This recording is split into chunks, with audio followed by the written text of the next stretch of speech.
নদীর ঘাটে গেলেন তিনি। নদীর ঘাটে যাওয়ার পরে নদীর ঘাটে দাঁড়াইলেন। এমন সময় দেখে একটা বিচ্ছু দ্রুত গতিতে দৌড়ায়া নদীর কিনারার দিকে আসে। এই যে এখন তো প্রচন্ড গরম পড়তেছে, এই গরমে পানি খাওয়ার জন্য সাপেরা দেখবে না পুকুরে যাবে, তারপরে বিভিন্ন প্রাণীরা পানির কাছে যেতে পারে। প্রচন্ড গরমে নদীর পাশে নাসিরউদ্দিন বাইজাবি বললেন, আমি দেখলাম একটা বিচ্ছু নদীর কিনারার দিকে দৌড়ায় আসে। চিন্তায় পড়ে গেলাম, বিচ্ছুটা কেন নদীর কিনারায় দৌড়ায় আসে, কারণ কি? এই কারণ দেখার জন্য আমি অপেক্ষা করতেছিলাম। আমি অপেক্ষা করতেছি, ঠিক এমন সময় দেখলাম একটা ব্যাঙ নদীর ভিতর থেকে উঠিয়া নদীর কিনারায় এসে পিঠটা লাগাইয়া বসে রইছে। ওই বিচ্ছুটা দৌড়াইয়া ব্যাঙের পিঠের উপরে যায় চলল। একবার জোরে বলা যাবে আল্লাহু আকবার। নাসিরউদ্দিন বাইজাবি রাহমাতুল্লাহ আলাইহি বললেন, দুনিয়ার মানুষ ওই ব্যাঙটা নদীর ভিতরে বিচ্ছুটারে কাঁধে নিয়ে সাঁতার শুরু করে দিল। জীবনে কোনোদিন দেখি নাই, যেটা অত্যন্ত আশ্চর্য। ব্যাঙ বিচ্ছুরে পিঠে করিয়া নদীর মধ্যে সাঁতার দেয়। আহা, নদীর মধ্যে সাঁতরায়।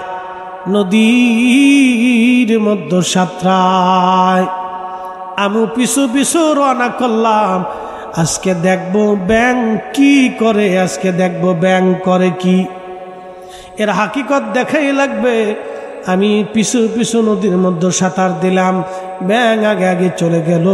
নদীর ওই কিনারায় যাইয়া ব্যাঙ নদীর কিনারায় দাঁড়াইয়া বিচ্ছুটাকে নামাই দিল। বিচ্ছুটা আবার দৌড়াইতে লাগলো। আল্লামা ইমাম নাসিরউদ্দিন বাইজাবি রাহমাতুল্লাহ আলাইহি বললেন, দুনিয়ার মানুষে আমি আরো আশ্চর্য হয়ে দেখলাম, বিচ্ছুটা দৌড়ায়া একটা বিরাট বড় গাছ, এই গাছের নিচে শিকড়ে বাকলের কাছে একজন আল্লাহর আবেদ ওলি বান্দা গাছের ছায়ার নিচে ঘুমাইতেছিল। এমন সময় গাছের গোড়ার ভিতর থেকে আপনার গর্ত থেকে একটা কালো গোখরা সাপ উঠে ওই আল্লাহর অলির মাথা বরাবর ফনা তুলেছে কামড় দেওয়ার জন্যে। নাসিরউদ্দিন বাইজাবি রাহমাতুল্লাহ আলাইহি বললেন, দুনিয়ার মানুষে ব্যাঙের পিঠের উপরে বিচ্ছুটারে পার করাই দিল। ওই বিচ্ছু দৌড়াইয়া ওই গাছের নিচে একজন আল্লাহর ওলি ঘুমায়।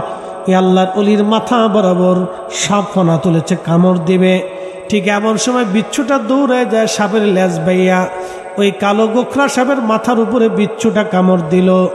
সাপের মাথায় বিচ্ছুর কামড়ে সাপ আস্তে করে মৃত্যুবরণ করে মাটির উপরে ঢলে পড়ে গেল। একবার জোরে বলা যাবে আল্লাহু আকবার। বলেন, হায়াত মৃত্যু থেকে যিনি বাঁচান তিনি কে? আপনার হায়াত শেষ, পৃথিবীর কোনো ডাক্তার আপনাকে বাঁচাইতে পারবে না।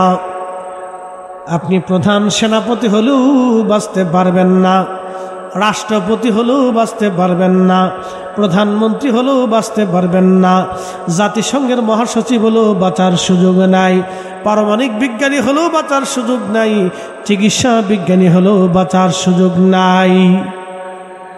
মনোযোগ দেন, ব্যাঙ ডাকতেছে, আমার কাছে খুব ভালো লাগতেছে, কারণ ব্যাঙও আল্লাহর জিকির চালু করে দিছে।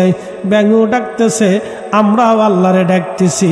একবার জোরে বলা যাবে কি মারহাবা। এই যে আযাব, এই আযাবটা আল্লাহ প্রদত্ত একটা আযাব, আল্লাহ প্রদত্ত একটা গজব। এখান থেকে যাতে আল্লাহ আমাদের এই গরম থেকে বাঁচায়, সকলে দোয়া করে বলেন আমিন। তাহলে রব্বুল আলামিনকে, তাহলে আল্লাহ লালন পালন করনেওয়ালা, আল্লাহ লালন পালন করনেওয়ালা। তাহলে আল্লাহর আইন মানবো, আল্লাহর কথা মেনে চলবো, রসুলের কথা মেনে চলবো, নবীর সুন্নত মেনে চলবো, আল্লাহর হুকুম মেনে চলবো।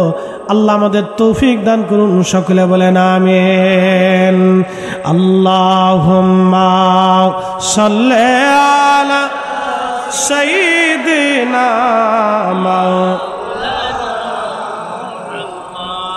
ওয়া আলা আলি সাইয়্যিদিনা।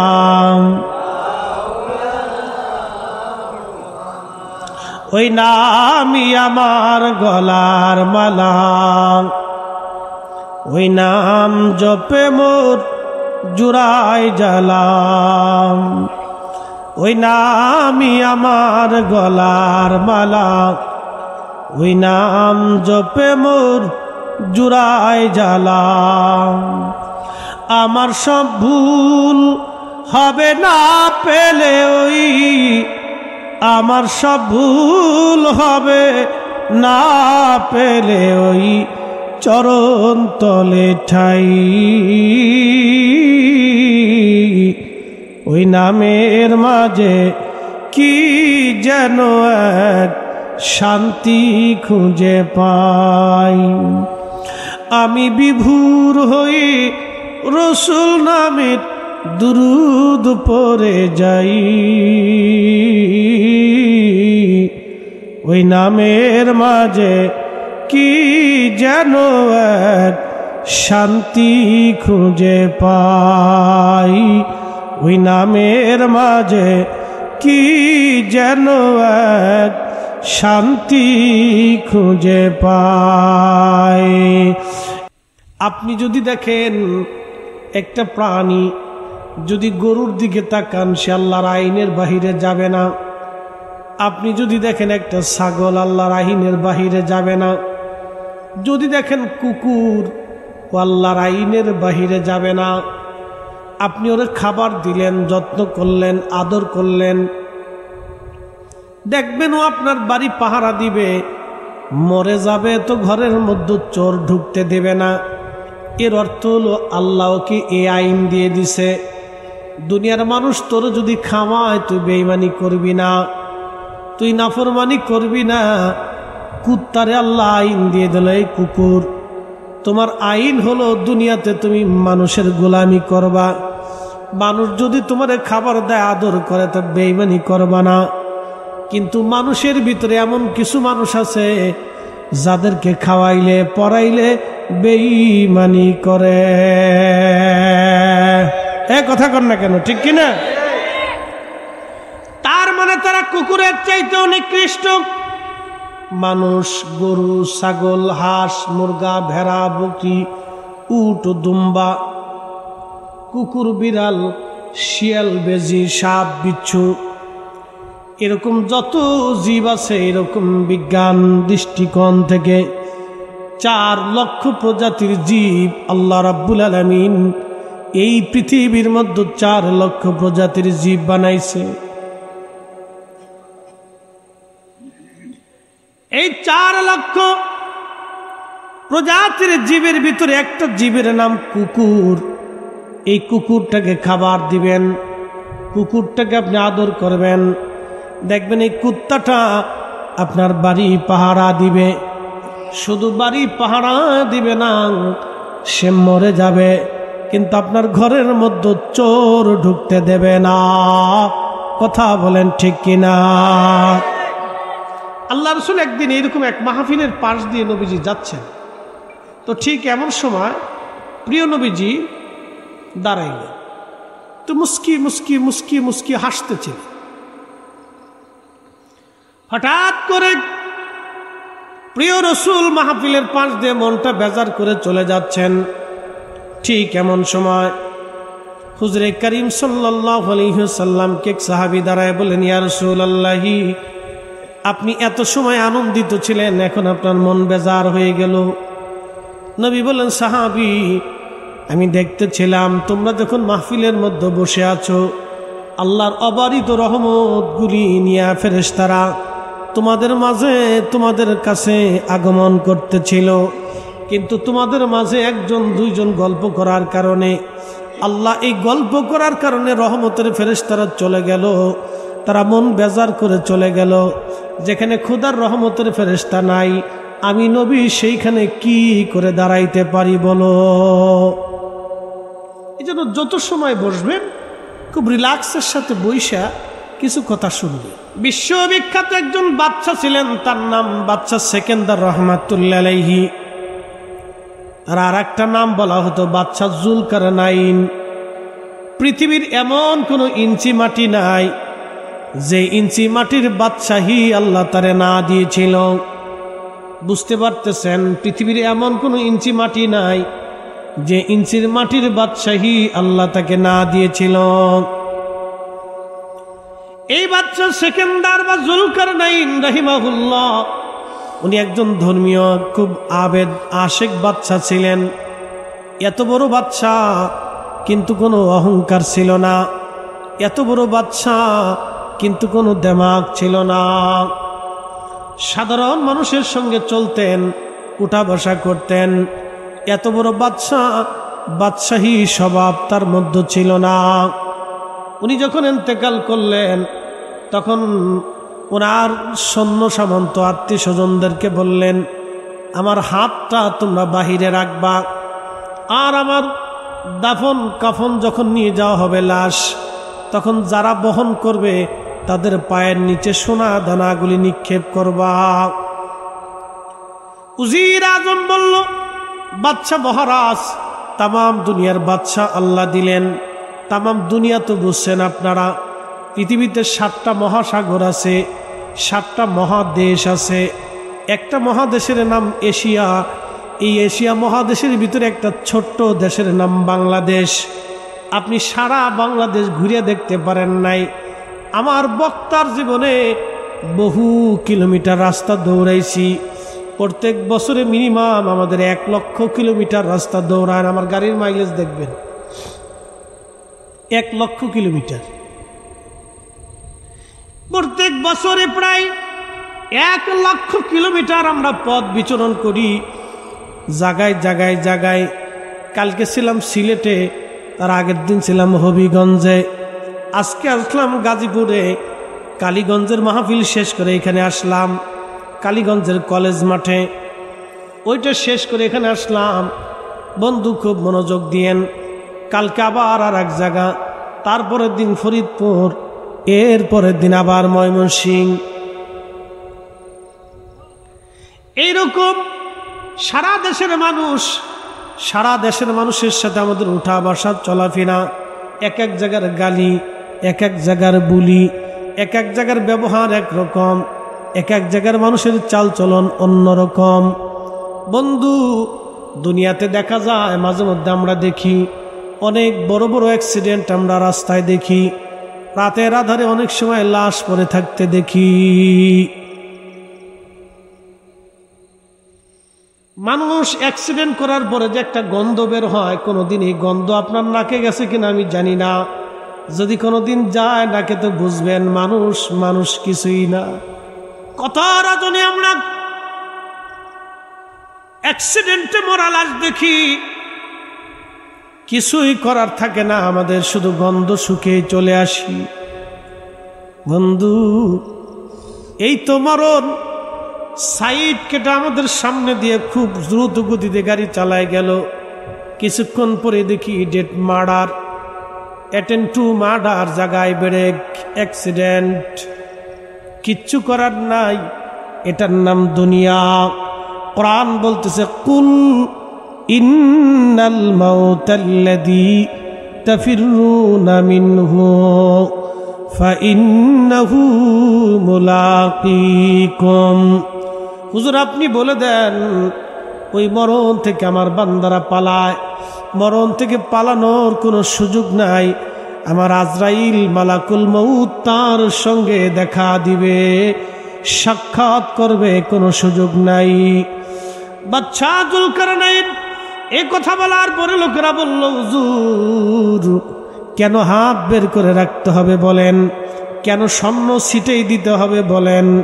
বলল, দেখো তামাম পৃথিবীর বাদশাহী আল্লাহ আমারে দিল, এত অর্থবিত্ত সোনা দানা রাজত্ব আল্লাহ আমারে দিল, কিন্তু এই সম্পদ আমারে বাঁচায় রাখতে পারল না, আমার হায়াত দিল না। আর এত বড় বাচ্চা হওয়ার পর আমি শূন্য হাতে কবরে চলে যাচ্ছি।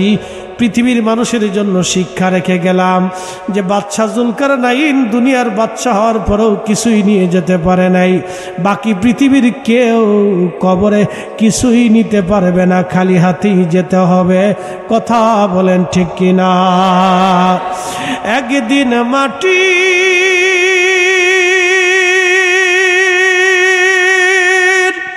ভিতরে হবে ঘরে, মন আমার কেন বান্ধ দালান ঘর, মন আমার কেন বান্ধ দালান ঘর। উবাইলবাসী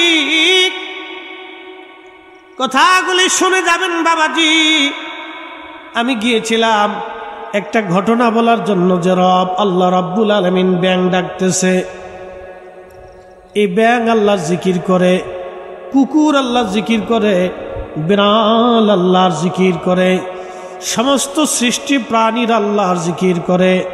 একমাত্র মানব জাতি বেহুশ, তারা আল্লাহর জিকির করতে চায় না। ঠিক কিনা? একমাত্র মানব জাতিরা আল্লাহর জিকির করতে চায় না, এরা আল্লাহর জিকির থেকে মাহরুম, এরা খোদার জিকির থেকে অনেক দূরে।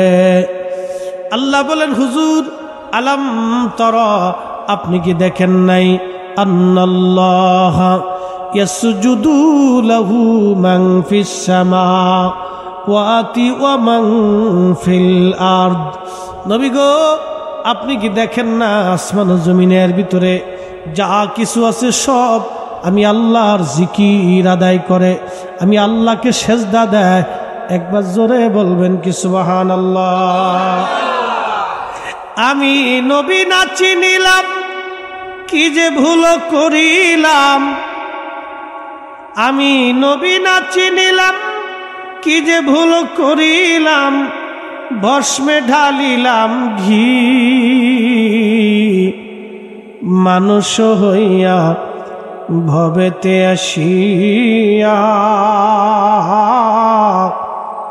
মানুষের করিলাম কি, মানুষ হইয়া ভবেতে আসিয়া। মানুষের করিলাম কি। আল্লামা ইমাম নাসিরউদ্দিন বাইজাবি রাহমাতুল্লাহ আলাইহি তিনি কোরআনের তাফসীরের কিতাব লিখতেছিলেন।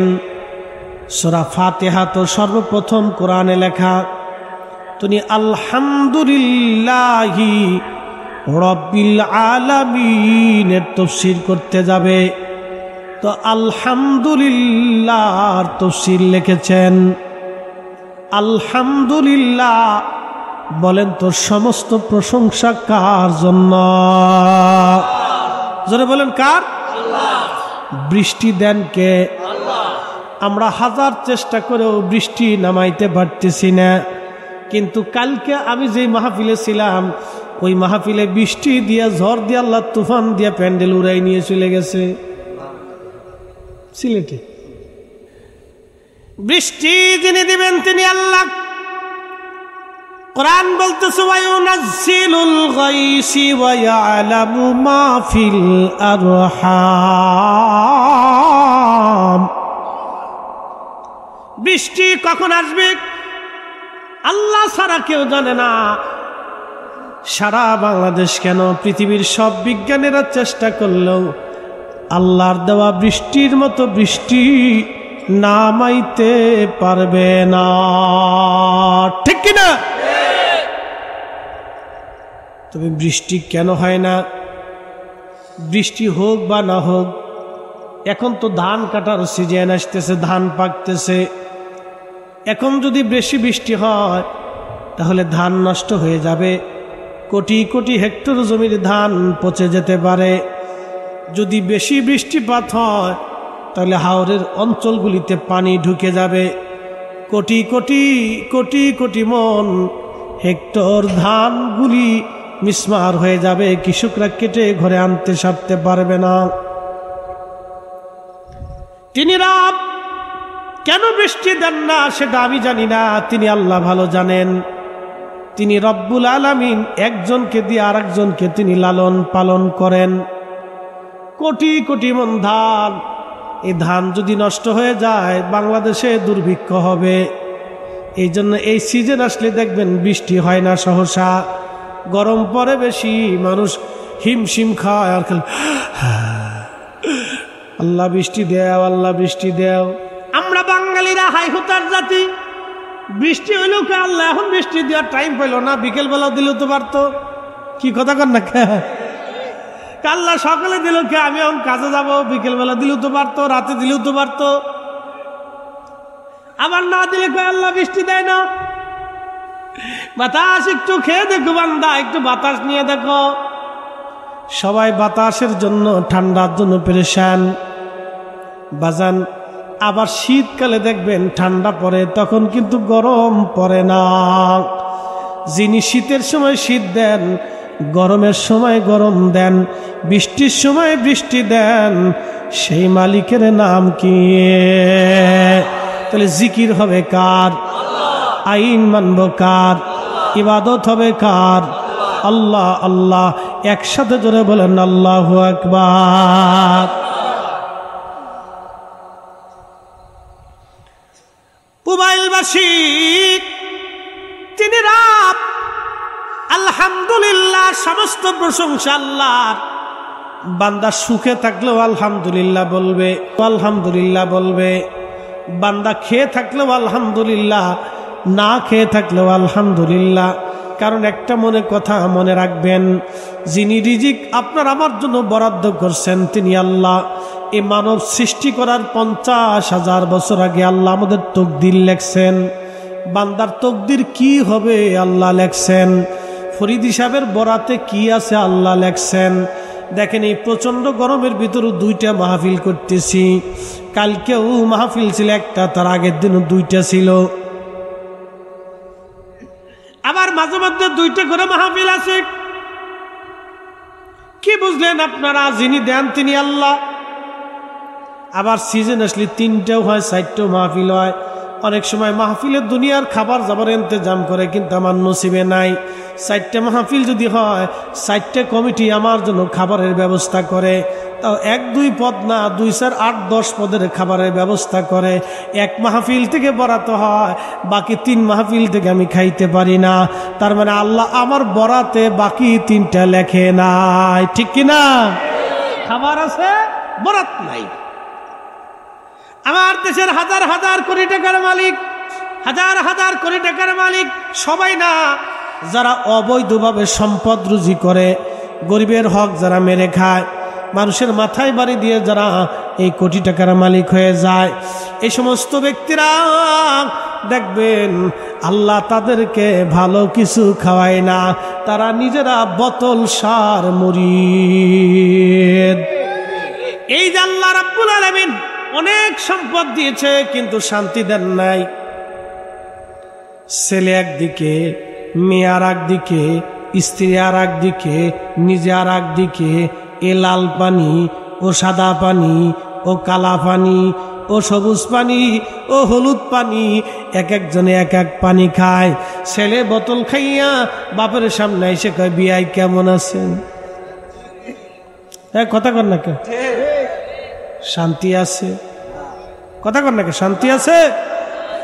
টাকা আছে, সুখ নাই। কোরআন বলতেছে সুখ যদি তুমি পেতে চাও, আলা বিযিকিরিল্লাহি তাতমাইন্নুল কুলুব।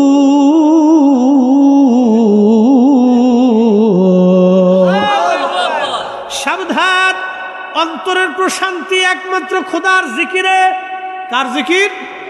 আল্লাহর জিকির। এই জন্য তরিকতে দেখবেন জিকিরের তালিম হয়, জিকিরের তরবিয়ত হয়, মাগরিবের পরে কিছু সময় জিকিরও হয়। আমরা জিকির করলে অনেকে মনে করে যে দেখো এরা পাগল পাগল কি করতেছে, অনেকে বলে। অনেকে বলে এরা পাগল ছাগল কি শুরু করছে, এইগুলি আবার কি? না বাবা না, আগের যুগের ওলিরা সারা রাত জিকির করছে। আল্লাহ রসুল বলেন আকসিরু যিকরাল্লাহি হাত্তা ইয়াকুলু মাজনুন, তুমি এত পরিমাণে খোদার জিকির করো যেন মানুষ তোমাকে পাগল মনে করে। এত পরিমাণে তুমি জিকির করো যেন মানুষ তোমাকে পাগল মনে করে। তুমি এত পরিমাণে জিকিরের মধ্যে থাকো যেন মানুষ তোমাকে পাগল মনে করে। পাগল। এই জন্য দেখবেন আমার দেশে যারা ভালো কাজ করে, ভালো মতো চলে, যেই ছেলেটা দেখবেন খুব ভালো মতো চলে, ভালো খায়, সৎ পথে চলে, অপথ চলে না, নেশা টেশা করে না, খুব ভদ্র মতো চলে, কোনো মেয়েদের দিকে তাকায় না, সুন্দর মতো স্কুলে যায়, স্কুল থেকে সুন্দর মতো আসে, ওই ছেলেটাই হলো আমার সমাজের বুকা। কথা কন না কে? মানুষ ওরকে বুকা।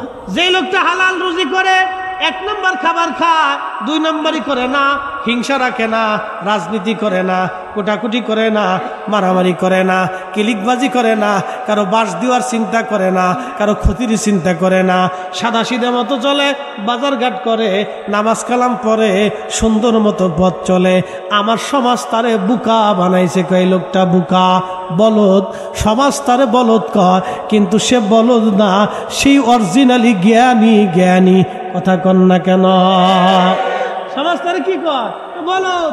এই জন্য হাজার কোটি টাকার মালিক হতে পারে, সুখ নাই, শান্তি নাই। শান্তি একটা জায়গা, সেটা খোদার জিকিরের মধ্যে, আল্লাহর জিকিরের মধ্যে আপনি শান্তি পাবেন। এই জন্য নামাজে চলে যান, রোজায় চলে আসেন, ভালো কাজে চলে আসেন, আপনার হৃদয় প্রশান্ত হয়ে যাবে। এই হৃদয় যদি একবার প্রশান্ত হয়, তখন আমার মালিক ডাক দিয়ে বলবে মৃত্যুর সময়, আইয়াতুহান নাফসুল মুতমাইন্না তুরজিই ইলা রাব্বিকি রাদিয়াতাম মারদিয়া ফাদখুলি ফি ইবাদি ওয়াদখুলি জান্নাতি।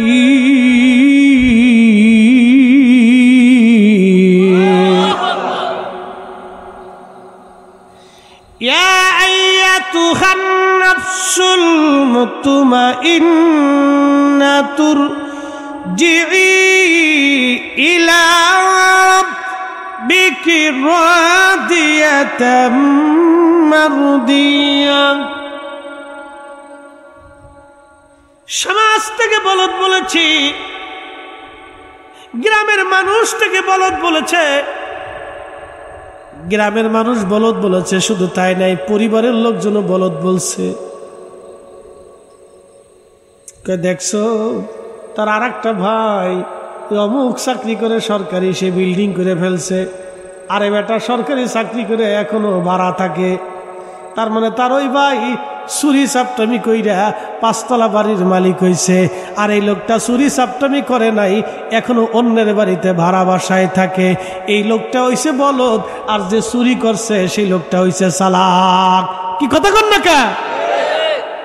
কিন্তু যে লোকটা দুনিয়াতে মানুষের কাছে বলদ ছিল, আল্লাহর ভাষায় আল্লাহ বলল, হে নফসে মুতমাইন্নার অধিকারী, হে প্রশান্ত আত্মা, দুনিয়াতে মানুষ তোমার বলদ বলছিল, তুমি নামাজ ছাড়ো নাই, রোজা ছাড়ো নাই, হক হালাল মতো চলছো, ভালো পথে চলছো, খারাপ কাজ করো নাই, খারাপ কথা বলো নাই, খারাপ মানুষের সাথে মিশো নাই, খারাপ মানুষের সাথে সঙ্গ দাও নাই, অন্যের হক তুমি নষ্ট করো নাই, তুমি প্রতিবেশীর কষ্ট দাও নাই, তুমি সমাজের কষ্ট দাও নাই, আত্মীয় স্বজন ঠকাও নাই।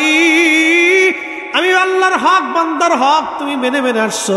আমার রসুলের সুন্নত মানার কারণে মানুষ তোমার বলদ মনে করছিল। আসো, আমি আল্লাহ তোমার বলদ বলি নাই। হে প্রশান্ত আত্মা, তুমি আমি আল্লাহর সন্তুষ্টির দিকে চলে আসো। তার মৃত্যুর সময় আল্লাহ ডাক দেয়, তুমি আমি আল্লাহর সন্তুষ্টির দিকে আসো। ফাদখুলি ফি ইবাদি ওয়াদখুলি জান্নাতি, তুমি আমার জান্নাতে চলে আসো, যেখানে আমার শুকরগুজারি বান্দা, আমার ইবাদত গুজারি বান্দাদের জায়গা হয়ে গেছে। আমার ওলিরা যেই মজলিসের ভিতরে, যে জান্নাতের ভিতরে, তুমি সেই জান্নাতে চলে আসো, চলে আসো। একবার একসাথে জোরে বলেন আল্লাহু আকবার। তাহলে দুনিয়ার মানুষ বলদ বললেও আল্লাহর ভাষায় আমরা বলদ না। কি কথা কন না কেন? এজন্য আল্লাহ রাসূল বললেন, তোমরা এত পরিমাণে খোদার জিকির করো যেন মানুষ তোমাদেরকে পাগল মনে করে, পাগল মনে করে। এই জন্য বেশি বেশি জিকির করবেন আপনারা, আল্লাহর ইবাদতের মধ্যে থাকবেন। মানুষ পাগল বলল আমাদের কিছুই যায় আসে না। জুমার নামাজের দিনে আপনারা তাড়াহুড়া করে গোসল করবেন, দোকানপাট, ব্যবসা বাণিজ্য, কাজবাজ সব বন্ধ করে দিবেন। আল্লাহ বলেন, ইদা নুদিয়া লিস-সালাতি মিন ইয়াউমিল জুমআতি ফাসআউ ইলা যিকরিল্লাহি ওয়া দারুল বাই'। হে ঈমানদার, ইয়া আইয়ুহাল্লাযীনা আমানু,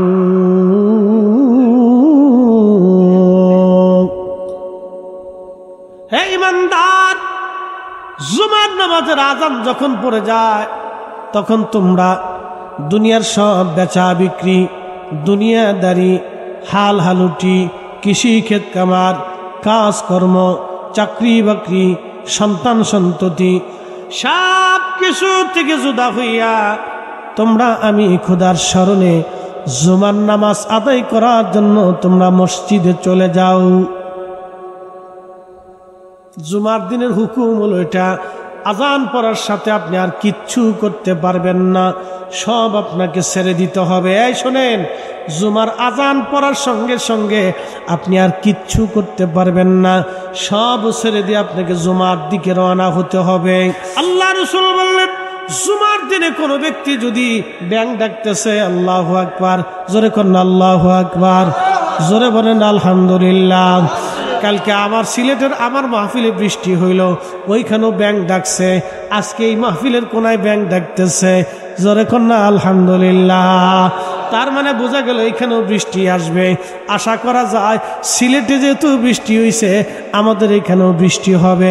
আল্লাহ বৃষ্টি না দিয়ে আমাদেরকে কষ্ট দিবে না, অবশ্যই মালিক আমাদেরকে বৃষ্টি দিবে। আল্লাহর বড় দয়া হবে। তুমি রহমান, তুমি মেহেরবান, বলেন তুমি রহমান, তুমি মেহেরবান। অন্ধ গাহে না শুধু তোমারি গুণগান, অন্ধ গাহে না শুধু তোমারি গুণগান, বুঝেও বুঝে না তবু শান। তুমি রহমান, তুমি মেহেরবান, বলেন তুমি রহমান, তুমি মেহেরবান। দিন শেষে বৃষ্টি কিন্তু উনি দিবে। কি কথা কন না কেন? না সরকার দেবে, জাতিসংঘ দেবে, আমেরিকা দিবে, রাশিয়া দিবে, তাহলে বৃষ্টি তো উনি দিবে। তাহলে সেই মালিকের নাম কি? তাহলে নামাজ হবে কার? সেজদা হবে কার? জিকির হবে কার? আইন মানব কার? খাবার শুরু করব কার নামে? বিড়ি খাবো কার নামে? এটা আল্লাহ কইতে গেছেন। আমার মালিক আমার রব, উনি বৃষ্টি দিবে, তাহলে উনার কাছেই বৃষ্টি চাবো, উনাকেই ডাকবো, ঠিক কিনা বলেন? আল্লাহু আকবার। খুব মনোযোগ দিয়েন। বলছিলাম আমি আমার মালিকের কথা। ও বন্ধু আমার, খুবই মনোযোগ দিয়ে কথাগুলি শুনবেন। আমি যেইখানে ওয়াজে গেছিলাম আমি সেইখানে ফিরে চলে যাই। ওই যে হযরতে আল্লামা নাসিরউদ্দিন বাইজিবি রহমাতুল্লাহ আলাইহি ওনার কথা বলছিলাম, উনি আলহামদুলিল্লাহ তফসির করবার যাইয়া উনি আলহামদুলিল্লাহ তফসির করছেন। আলহামদুলিল্লাহ শব্দের অর্থ হলো সমস্ত প্রশংসা আসে আল্লাহর। সমস্ত প্রশংসা কার? কেন আল্লাহর প্রশংসা করব? যিনি গরম দেন তিনি বৃষ্টি দেন, যিনি বৃষ্টি দেন তিনি খরা দেন, তিনি রোদ দেন তিনি রাত দেন, রাতের আবর্তন বিবর্তন তিনি করান, তিনি আবহাওয়ার আবর্তন বিবর্তন করান, তিনি গ্রীষ্মকাল এনেছেন, এরপরে তিনি শরৎকাল আনবেন, বর্ষাকাল আনবেন, এরপরে তিনি শরৎকাল আনবেন, এরপরে তিনি হেমন্তকাল আনবেন, এরপরে তিনি আবার শীতকাল নিয়ে আসবেন। এই কালের পরিবর্তন যিনি করান তিনি আল্লাহ, আবহাওয়ার পরিবর্তন যিনি করান তিনি আমার আল্লাহ। অতএব চিন্তিত হওয়ার কিছু নাই। 6 ঋতুর দেশ, 6টা বসন্তের 6 ঋতুর দেশ। এই জন্য আলহামদুলিল্লাহ বলতে হবে আমাদের। খাইলেও আলহামদুলিল্লাহ, না খাইলেও আলহামদুলিল্লাহ, সর্বক্ষেত্রে আলহামদুলিল্লাহ। অনেকেই চিন্তা করে আমি গরিব হইলাম কে, আমি কয়েক হাজার কোটি টাকার মালিক কেন হইলাম না? আপনি যদি কয়েক হাজার কোটি টাকার মালিক হইতেন, আমার দেশের ওই যে দেখবেন সবাই আল্লাহ ধনী বানায় না, সবারে যদি আল্লাহ ধনী বানাইতো অনেক টাকার মালিক হয়ে যাইতো। অনেকে দেখতেন অনেক টাকার মালিক হয়ে গেলে ফেরাউনের মতো হয়ে যাইতো। কি কথা কন না কে? অনেকেই টাকা হয়ে গেলে ফেরাউনের মতোই যেত। অনেকের আল্লাহ ক্ষমতা দেয় না, যদি বেশি ক্ষমতা হয়ে যায় তাহলে অপব্যবহার করবে। এই জন্য সবার আল্লাহ ক্ষমতা দেয় না, সবার আল্লাহ সম্পদ দেয় না। আবার কাউরে দেওয়ার পরে কেউ নাফরমানি করে, এটাও আল্লাহর পরীক্ষা। আল্লাহ আপনারা আমারে গরিব বানাইছে, মধ্যবিত্ত বানাইছে, শুকরিয়া আদায় করেন। ধনী ব্যক্তির 500 বছর আগে গরিবরা জান্নাতে চলে যাবে। আস্তে কইলেন কে? জোরে বলেন। আমার এই ভাইয়ের সম্পদ আছে সর্বমোট 4 শতক। বুঝাইতেছি আপনাদেরকে, ওনার আছে 4 শতক। মাত্র 4 শতক সম্পদ ওনার জন্য বরাদ্দ আল্লাহর পক্ষ থেকে। আর আমার দেশে আরেকজনের সম্পদ আছে 400 বিঘা, 400 কোটি টাকা অথবা 4000 কোটি টাকা। যার 4000 কোটি টাকা আছে তার অভাবের শেষ নাই। সে আরো 4000 কোটি টাকা বানানোর জন্য কার জমিন দখল করবে সেই চিন্তায় থাকে। কি কথা কর না কেন? কথা খারাপ কইছি? ওনার আছে 4 শতক। ওনার চিন্তা হলো আমার 3.5 হাত জমিন বরাদ্দ আছে কবর, এটা হলেই তো চলে যাবে। এই জন্য আল্লাহ রসুল বলছেন, ধনী ব্যক্তির 500 বছর আগে গরিবরা জান্নাতে চলে যাবে, কারণ কোনো হিসাব নাই, হিসাব নাই, হিসাব নাই। একবার জোরে বলা যাবে আল্লাহু আকবার। খুশি না বেজার? বলেন না আলহামদুলিল্লাহ। শুকরিয়া হবে কার? আল্লাহ।